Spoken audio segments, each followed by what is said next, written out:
न सिर्फ उत्तर प्रदेश बल्कि पूरे विश्व में जब कभी भी राम मंदिर का जिक्र होगा तो उन लोगों का नाम जरूर लिया जाएगा जिन्होंने जंग छिड़ने से फैसला आने तक डटकर सारी मुसीबतों का सामना किया। 22 जनवरी करीब है। इस दिन रामलला अपने गर्भगृह में विराजमान हो जाएंगे। प्राण प्रतिष्ठा कार्यक्रम होगा और ये कार्यक्रम इतना भव्य होगा कि पूरा विश्व इसका नजारा देखेगा। भगवान राम की पूजा शुरू हो जाएगी। इस कार्यक्रम के मुख्य अतिथि देश के प्रधानमंत्री नरेंद्र मोदी होंगे। राम मंदिर का जिक्र तो कई दिनों से हो रहा है, दिनों नहीं बल्कि कई सालों से हो रहा है, लेकिन इसका जिक्र कल सबसे ज्यादा हुआ क्योंकि प्रेस कॉन्फ्रेंस हुई। इस प्रेस कॉन्फ्रेंस में श्री राम जन्मभूमि तीर्थ क्षेत्र ट्रस्ट के महासचिव चंपत राय ने ये कह दिया कि लाल कृष्ण आडवाणी और डॉक्टर मुरली मनोहर जोशी से अपील है कि वो अपनी तबीयत का ध्यान रखें और पूजा में ना आए।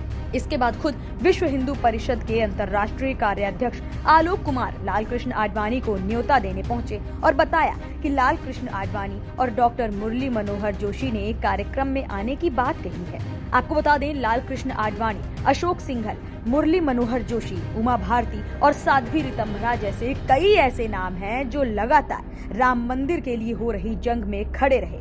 राम मंदिर ही वो मुद्दा भी बना जिसने भाजपा को यूपी में ऐसी ताकत बना दिया जिसे कोई तोड़ नहीं पा रहा।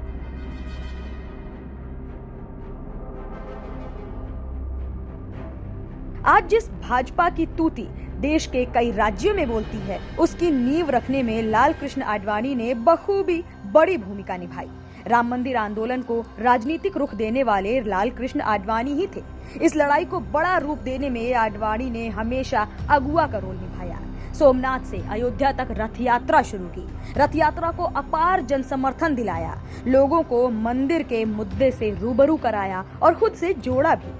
उस वक्त मुख्यमंत्री रहे लालू प्रसाद यादव के निर्देश देने के बाद आडवाणी को समस्तीपुर में गिरफ्तार कर लिया गया। 1992 के बाबरी विध्वंस में भी आडवाणी को आरोपी बनाया गया, लेकिन उन्होंने हार नहीं मानी। लोगों को राम मंदिर के लिए जागरूक करते रहे और नतीजतन राम मंदिर का बड़ा फैसला आया, जिससे हिंदुओं को काफी खुशी मिली।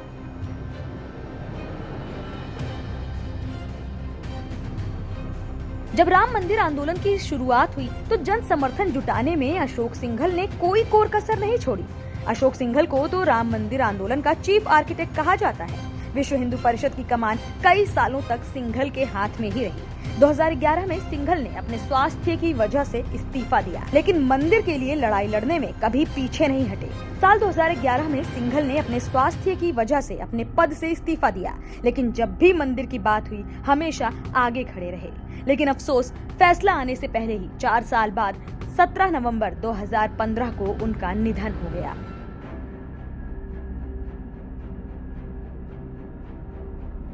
बाबरी मस्जिद विध्वंस केस में लाल कृष्ण आडवाणी के साथ मुरली मनोहर जोशी भी आरोपी बनाए गए थे। खबरें तो ये भी आई थी कि 6 दिसंबर 1992 को जिस समय घटना हुई उस वक्त जोशी उस विवादित परिसर में मौजूद थे। जोशी भी आडवाणी के राम मंदिर आंदोलन के पोस्टर में लगे चेहरों में से एक थे।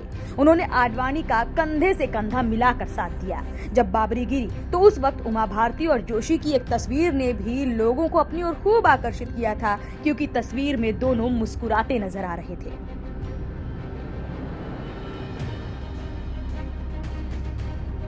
साध्वी रितंभरा, जो आज से कुछ सालों पहले काफी ज्यादा चर्चा में रहती थीं, आजकल उनका नाम ज्यादा सामने नहीं आता। वो राम मंदिर आंदोलन के दौरान हिंदुत्व की फायर ब्रांड नेता के तौर पर सबसे ज्यादा हाईलाइट हुई। हर वक्त वो हिंदुत्व की बात करती थीं, राम मंदिर की बात करती थीं। बाबरी मस्जिद विध्वंस मामले में उन्हें भी आरोपी बनाया गया।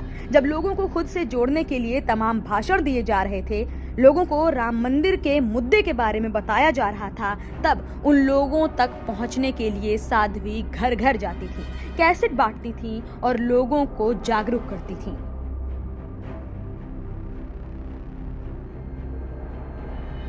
6 दिसंबर 1992 को उत्तर प्रदेश के मुख्यमंत्री कल्याण सिंह थे।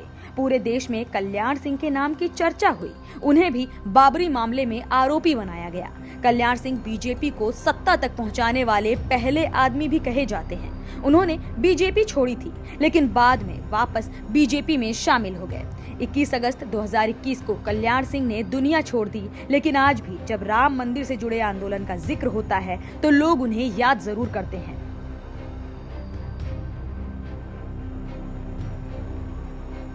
विनय कटियार का नाम शायद आपने काफी कम सुना हो, लेकिन राम मंदिर आंदोलन को तेज धार देने से कटियार कभी पीछे नहीं हटे।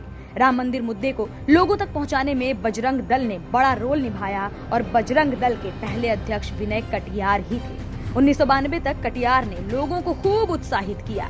जब तक मंदिर को लेकर बात होती रही, वो हमेशा सामने खड़े रहे और लोगों को इस कदर तैयार किया कि जब मंदिर को लेकर कभी कोई बड़ी बात हो तो लोग उसके लिए तैयार रहे।